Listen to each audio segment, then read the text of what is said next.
vakomana veopposition vana Prince Duvekosivanda voya vokomenda pane zvitiko zviitika munyika yeZimbabwe vachiti aiwa Idi Mnangagwa angadeploya masoja ake kana matanks but hazvimbochinji chino. Sanapinda mashoko anobuda achinyora panapa noti bva wasubscribe wolike utina on the bell icon. Munhu wese akavhunduka nyaya yekuchitungidza muzara nezuro achiona matanks. Panapa Prince Duvekosivanda noye achikomenda achiti he can deploy as many military hardware as he can.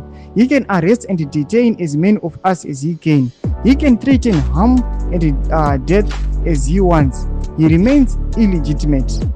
All those not in detention, 16 to 17 August 2024, let's fuel the streets. The security sector is on our side. Achipere mushebe reZimbabwe panapa ari kuuya Prince Duvekosivanda achiti aiwa kunyange zvingaitwa nethe ruling party yaIdi Mnangagwa zvavangaita kuti tena vanhu kutocha kuuraya ari kuti hazvimuchinjisi kuti ave legitimate, angoramba ari illegitimate. But pane mashoko azotaura pekupedzisira paati vese vasiri captured, vese vari freed musi wa16 and 17 August vakomana ngatipinde mumastreets. Ari kutaura achiti hanzi the security sector is on our side. Ndo mashoko ataura achiti aiwa security sector vachange vainayo. Ameno kuti which security sector?